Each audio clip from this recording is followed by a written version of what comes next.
Hi, today I'm looking at assessing a patient with a new onset third cranial nerve palsy, also called an oculomotor nerve palsy. So what are the clinical features? Well, the oculomotor nerve supplies the levator palpebrae superioris muscle, responsible for elevating the upper eyelid. It also supplies 4 of the 6 extraocular muscles: superior rectus, medial rectus, inferior oblique and inferior rectus. It has no sensory action. Loss of the function of the third nerve therefore causes the remaining lateral rectus and superior oblique muscles to act unopposed and deviate the eye down and out. It also carries parasympathetic innervation to the pupil, responsible for pupil constriction. A palsy may therefore leave the pupil dilated. This pupil involvement is typically spared in microvascular palsy. Finally, the deviated eye is hidden behind the drooping or ptotic eyelid due to loss of levator function. This ptosis may relieve the unpleasant diplopia caused by the deviation of the affected eye. Let's look at the pathway of the oculomotor nerve. If we look at the brainstem from the side, through the temporal lobe, the oculomotor nerve nucleus lies at the level of the superior colliculus in the midbrain.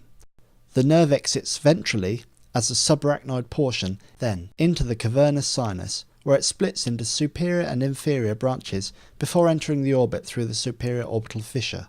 In section, the oculomotor nerve nuclei lie centrally, close to the midline.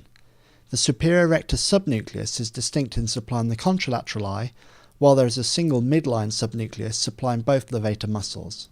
Dorsal midbrain infarction may therefore cause an ipsilateral third nerve palsy with, in addition, a contralateral upgaze palsy and partial ptosis. The infarct may be visible on MRI. Pretectal nuclei lie dorsally and receive innervation from the optic tract as part of the pupil light reflex. These then pass fibres bilaterally to the Edinger-Westphal nucleus, which is the parasympathetic nucleus responsible for pupil constriction and closely related to the oculomotor nucleus.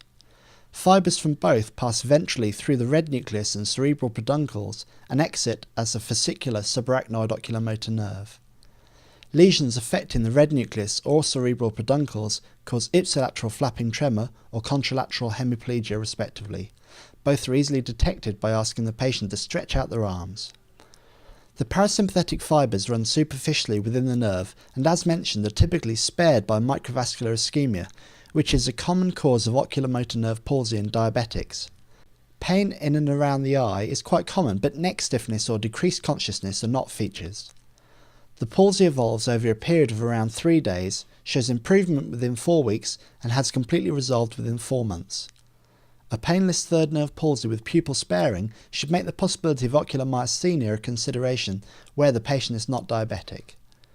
Check blood pressure, fasting glucose, ESR and CT head in patients under 50. Re-examine the patient in 1 to 3 days if the symptoms are less than 48 hours duration, to check the pupils remain normal. The circle of Willis lies immediately beside the subarachnoid oculomotor nerve, with supply from the single basilar artery and 2 internal carotid arteries. The major branches of these are the anterior cerebral, middle cerebral and posterior cerebral arteries. These are connected into a circle by the single anterior communicating artery, which is the most common site of berry aneurysm, and the 2 posterior communicating arteries. Posterior communicating artery aneurysms occur at the origin of the artery from the internal carotid and compress the adjacent oculomotor nerve, especially upon rupture with subarachnoid hemorrhage. The patient presents with severe headache, reduced consciousness, neck stiffness and vomiting. The associated oculomotor nerve palsy is isolated, may take 3 days to maximise, but normally becomes complete and pupil dilation is the rule. Formal angiography is indicated to exclude aneurysm in all isolated oculomotor nerve palsies with a dilated pupil, with MR angiography an option where the index of suspicion is lower, for example an otherwise well diabetic patient with an oculomotor nerve palsy and slight pupil dilation. The subarachnoid portion of the third nerve is also vulnerable to basal meningeal infection, inflammation or neoplastic infiltration, and these usually affect multiple cranial nerves. Next, the oculomotor nerve enters the cavernous venous sinus. This dural venous sinus lies beneath the frontal lobes of the brain, with the temporal lobes laterally.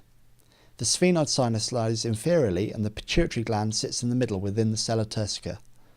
The optic chiasm crosses in front of the pituitary stalk and the internal carotid arteries loop through the sinus. Laterally, the oculomotor nerve sits against the lateral wall, as do the fourth nerve and the upper two branches of the trigeminal nerve. The abducens nerve is more medial and is most often the first nerve to be affected by cavernous sinus pathology. Lesions here tend to affect multiple cranial nerves, although a fourth or sixth nerve deficit can be difficult to demonstrate clinically when combined with a third nerve palsy. Therefore, particular attention should be paid to features suggestive of trigeminal nerve involvement.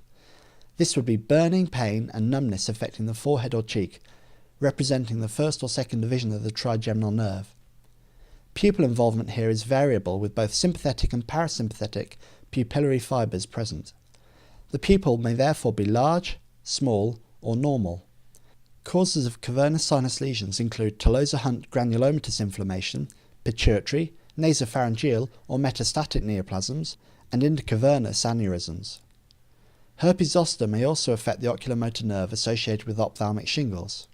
Finally, the third nerve enters the orbit as superior and inferior branches through the superior orbital fissure and may be damaged by orbital fractures. The superior branch supplies levator and superior rectus, the inferior supplying medial rectus, inferior oblique, inferior rectus, pupil and ciliary muscle. A partial third nerve palsy affecting one of these branches may be a feature of oculomotor palsy elsewhere along its path and doesn't necessarily localise pathology to the cavernous sinus or orbit. Pathology within the orbit usually features an abduction deficit as well as proptosis, lid swelling, conjunctival injection and chemosis. Assessment and follow-up of oculomotor nerve palsy is usually by an ophthalmologist in conjunction with orthoptists, who, as well as measuring the degree of deficit, may prescribe prisms to control diplopia during recovery. A few key points once more. The oculomotor palsy is characterised by unilateral ptosis and an eye that is down and out. Pupil dilation suggests compression, possibly by Berry aneurysm. A contralateral ptosis or upgaze palsy suggests a dorsal midbrain lesion. An ipsilateral ataxia or contralateral hemiparesis suggests rostral midbrain lesion, which should be checked by asking the patient to stretch out their arms. Check for facial paresthesia, corneal sensation, and ask about burning facial pain or numbness to consider cavernous sinus lesions. To criticise, comment or share your knowledge with others, please go to ivideos.blogspot.com, where you will find transcripts, links and more videos.